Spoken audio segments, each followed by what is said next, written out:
tarde, chamo-me Karina Marques e sou fisioterapeuta. Boa tarde, chamo-me Tiago Santos e estou responsável pela parte de nutrição. Boa tarde, vamos então nesta sessão falar sobre estratégias de autocuidado para os motoristas.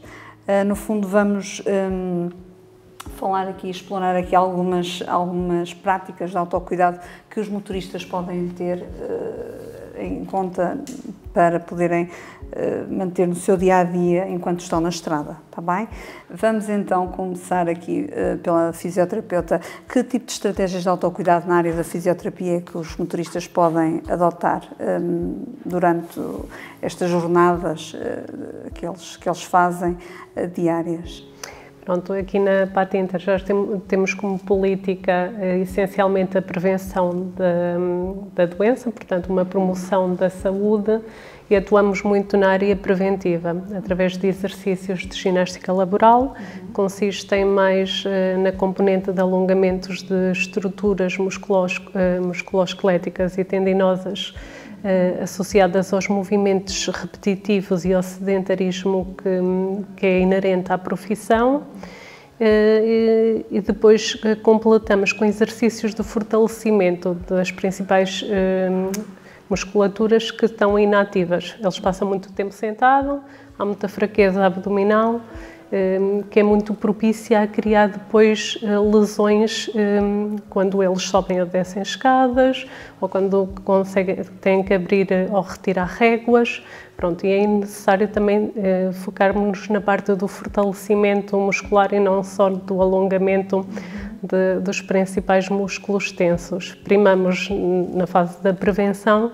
Depois a empresa também oferece os serviços de fisioterapia numa área mais curativa, portanto, numa área de intervenção quando há alguma lesão ou alguma patologia já instalada, há o serviço de fisioterapia disponível, e numa forma também de educação. Tentamos sempre providenciar o motorista durante essas sessões a praticar atividade física de forma regular e a ter um cuidado diferente numa abordagem multidisciplinar, depois conjuntamente com a nutrição ou com a psicologia ou com o médico do trabalho, a ter uma abordagem holística, mas essencialmente na fase da prevenção com os exercícios, na fase curativa com a fisioterapia e depois na parte de ergonomia.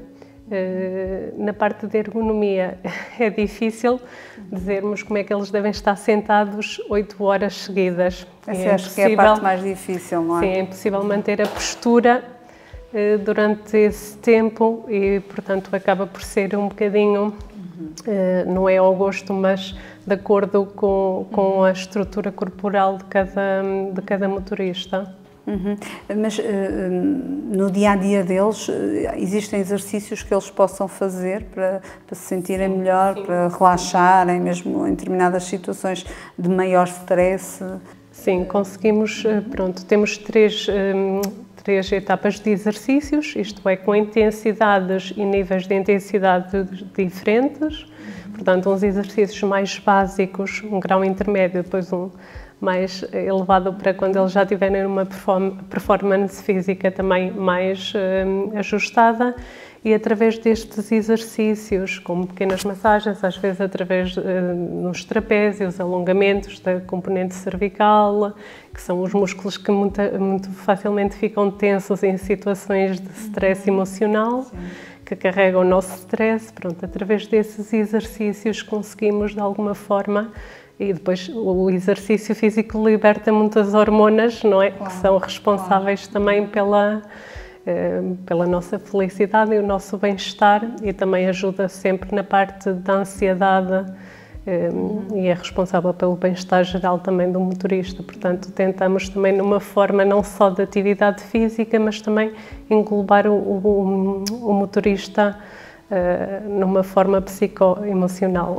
Exato, porque ainda na última sessão tivemos aqui um motorista que dizia que naqueles tempos que tinha de pausa, que uma das coisas que ele fazia para se distrair era caminhar.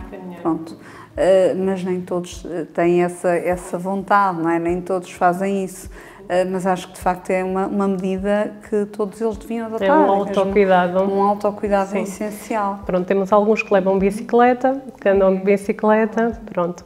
O que sabemos é que a Organização Mundial de Saúde recomenda no mínimo 10 minutos seguidos de atividade física, e essa atividade física pode ser realmente o caminhar, logo que seja uma passada também um bocadinho mais vigorosa. Portanto, toda a nossa recomendação é, se calhar, impossível dizerem eles para praticarem 1 hora de atividade física de intensidade vigorosa, porque não têm muitos meios, nem têm a capacidade de o fazer quando estão a conduzir, não é? Só quando regressam depois ao local de descanso, ou a casa, mas recomendamos sempre toda a atividade física, é sempre melhor do que não fazer nada. Portanto, a atividade é melhor do que a inatividade, e podemos pensar que 10, 15 minutos não vão ter efeitos positivos, mas não, está mesmo comprovado que os 10 minutos seguidos conseguem trazer alterações positivas para a saúde e para o bem-estar de qualquer cidadão, inclusivamente o motorista,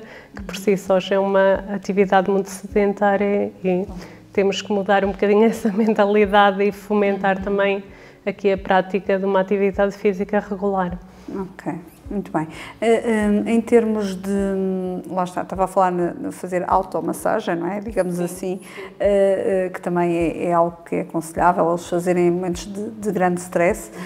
Têm chegado muitos casos desses, de casos que vêm mais com contraturas, se calhar causadas ali por algum stress, algum... Sim, as principais queixas são sempre cervicais e lombares, pronto. Muita parte da cervical também mais uma vez, a parte da região dos trapézios pelo stress emocional. Pronto. Não só devido à postura, mas... Sim. Também poucas horas de sono, muitas das vezes. Pronto, depois, como não têm tanto contacto familiar, utilizam muitas redes sociais, e as posturas também ao telemóvel ou ao computador não são as mais adequadas. Pronto, acho que isso tudo junto favorece o desenvolvimento realmente deste padrão de maior tensão muscular, não só da postura, mas depois envolver com a parte emocional, que é bastante importante, e acabamos por às vezes desvalorizar e não perceber que às vezes as queixas não são só musculares, mas têm um envolvimento por trás, uma desorganização, algo que não está resolvido. Assim. Exato, mais a nível psicológico e emocional, não é? Sim. Ok, muito bem, obrigada.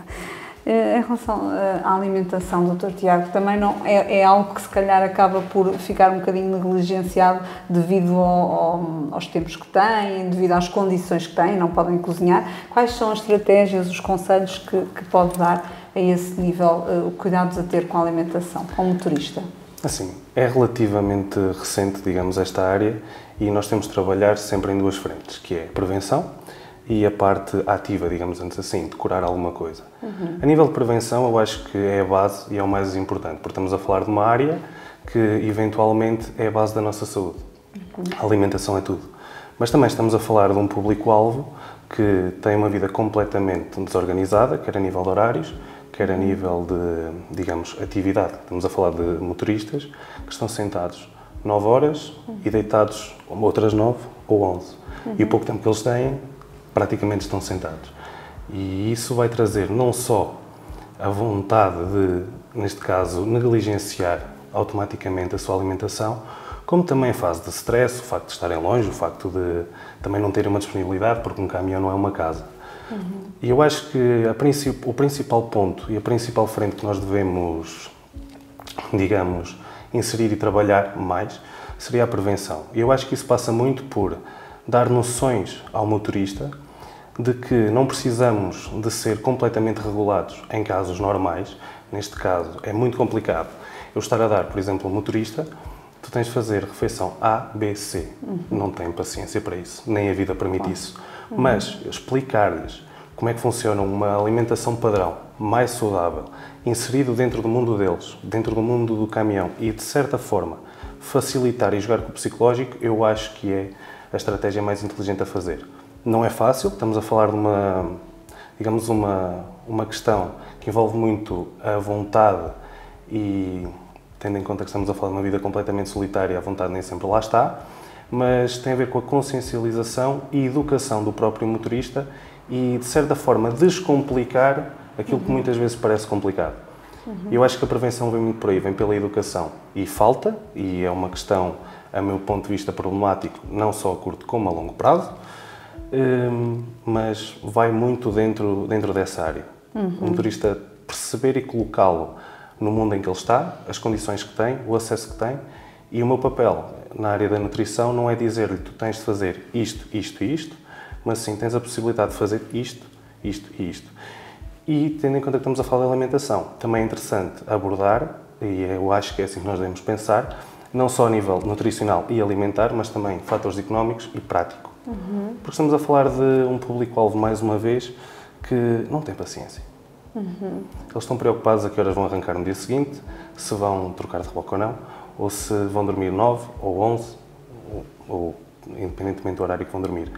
Então tem muito a ver com a questão também psicológica, e se eles, a priori, souberem as bases, que parte neste caso da minha função, do que eles podem fazer, o que é que são escolhas mais saudáveis, sem ter de andar a inventar, eu acho que conseguimos construir uma boa base, uma boa rampa de lançamento para, digamos, médio e longo prazo, as escolhas dos próprios motoristas serem melhores. E claro, como estavam a falar, aliado a uma prática de exercício físico, sabemos muito bem as condições em que são, mas também acho que é uma questão que não podemos olhar só ao dia, às 24 horas, mas sim à semana, e trabalhar também em casa, acho que lhes vai trazer vantagens. E a educação, não só para dentro do caminhão, como também para fora, porque eles têm vida e a vida deles também passa em casa, e eu acho que o trabalho de casa, se for bem feito, facilita a vida da alimentação no caminhão.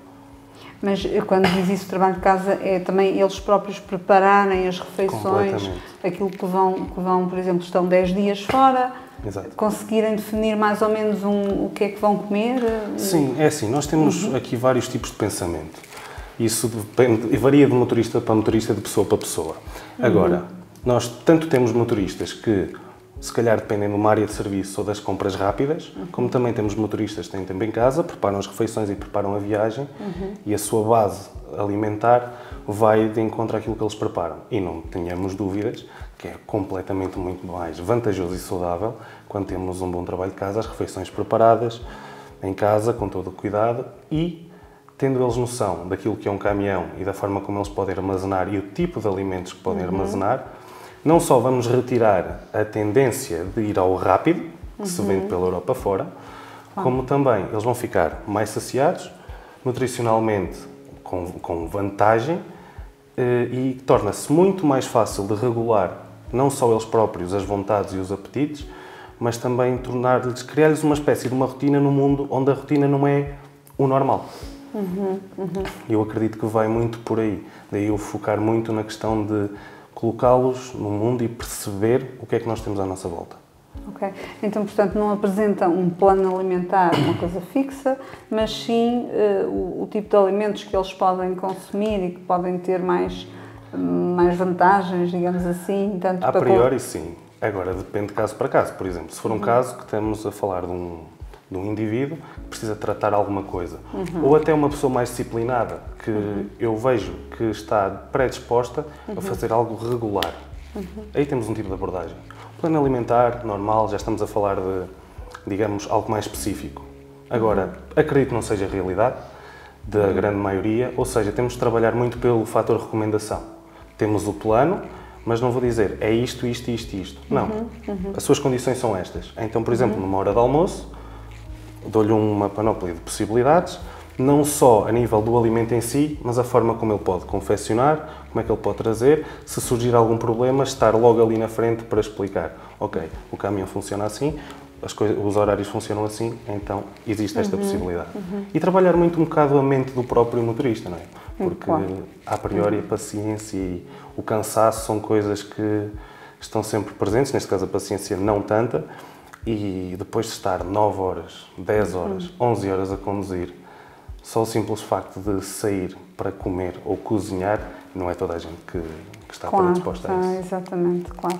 Pronto, lá está. Esta questão do autocuidado que muitas das vezes pode-se pensar que autocuidado é ser egoísta, mas não, é necessário todos nós termos algum autocuidado connosco.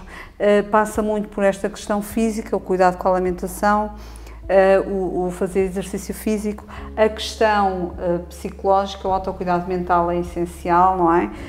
E também o autocuidado a nível social e familiar.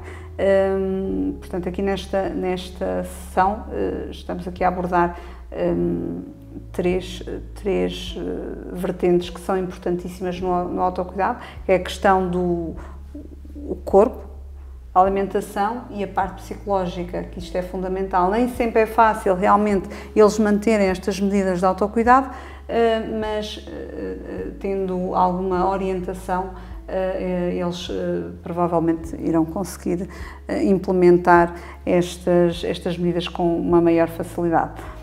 Nesta questão do autocuidado, vemos que é fundamental os motoristas terem alguma orientação de um profissional.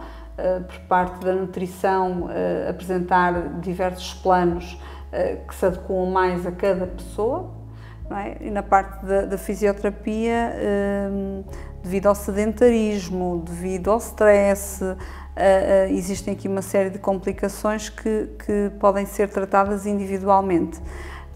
A nível do autocuidado, a nível psicológico, a nível mental, também é necessário fazer primeiro uma avaliação de cada motorista, de cada indivíduo, para perceber quais são as suas fragilidades, quais são as necessidades a nível de autocuidado, o que é que eles precisam, de que estratégias é que precisam, porque temos a questão do sono, a questão do cansaço físico, a questão do cansaço emocional, o distanciamento social e familiar, que muitas das vezes muitos motoristas não sabem lidar com estas situações, e é importantíssimo definirmos aqui algumas estratégias